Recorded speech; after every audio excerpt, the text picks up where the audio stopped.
Bismillahirrahmanirrahim. Assalamualaikum warahmatullahi wabarakatuh. Syukur alhamdulillah kita masih bisa berjumpa di channel ini. Selawat dan salam selalu dan tetap tercurahkan kepada junjungan kita Nabi besar Muhammad sallallahu alaihi wasallam.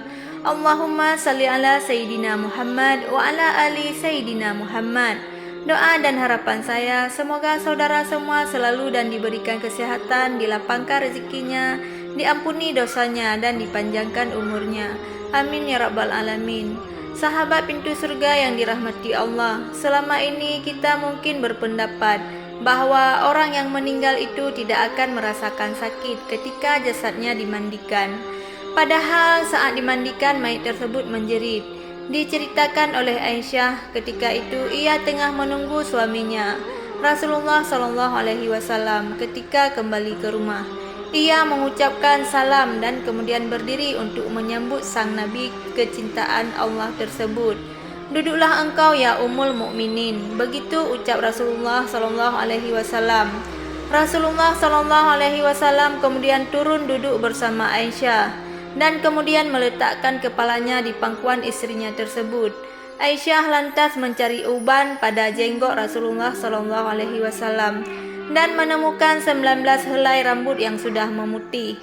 Aisyah kemudian berpikir dalam hatinya, sesungguhnya baginda akan meninggalkan dunia ini sebelum aku, sehingga tetaplah satu umat yang ditinggalkan oleh nabinya. Maka ia pun menangis sehingga mengalir air matanya jatuh menitip pada wajah baginda Rasulullah Shallallahu Alaihi Wasallam. Sadar terkena tetesan air mata istrinya, Rasulullah pun kemudian terbangun dari tidurnya.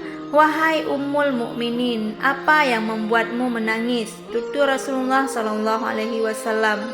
Aisyah pun kemudian menceritakan apa yang ia rasakan setelah melihat uban-uban Rasulullah tersebut.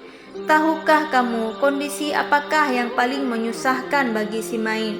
Kata Rasulullah Shallallahu Alaihi Wasallam, tidak ada kondisi yang paling menyusahkan atas diri Main dari saat keluar dari rumahnya. Anak-anak yang ditinggalkan berada di belakangnya serta menangisinya, kata Rasulullah Shallallahu Alaihi Wasallam. Itu memang menyakitkan, tapi masih ada lagi yang lebih pedih dari itu, kata Rasulullah Shallallahu Alaihi Wasallam. Tidak ada kondisi yang lebih berat atas diri Main dari saat dia dimasukkan ke dalam liang lahat dan dikuburi di bawah tanah. Para kerabat, anak dan istrinya meninggalkannya pulang. Setelah itu datanglah malaikat Mungkar dan Nakir dalam kuburnya, ujar Aisyah. Baginda kemudian tersenyum simpul mendengar jawaban istrinya ini. Kemudian beliau lantas menjelaskan bahwa sesungguhnya saat yang paling berat bagi Main adalah saat datangnya tukang memandikan mayat. Pemandi jenazah biasanya akan melepaskan cincin yang dipakai si Main, melepaskan pakaian dan kemudian memandikannya. Saat roh itu akan menjerit kuat di mana suaranya dapat didengar oleh seluruh makhluk kecuali jin dan manusia. Apa yang diserukan oleh ruh itu ya Rasulullah? Tanya Aisyah. Hai tukang memandikan, demi Allah aku memohon kepadamu agar engkau mencopot pakaianku dengan pelan-pelan, karena saat ini sesungguhnya aku sedang istirahat dari sakitnya pencabutan nyawa dari malaikat maut. Begitu ungkap Rasulullah Shallallahu Alaihi Wasallam. Aisyah semakin penasaran. Lalu apalagi yang diserukan oleh ruh ya Rasulullah? Dan Rasulullah pun menjawab.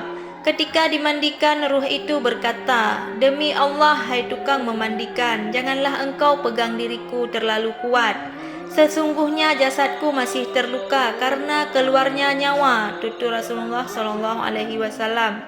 Sahabat beriman yang dirahmati Allah, itulah rasa sakit yang dirasakan oleh Main. Semoga ini bisa menjadi renungan untuk kita semua.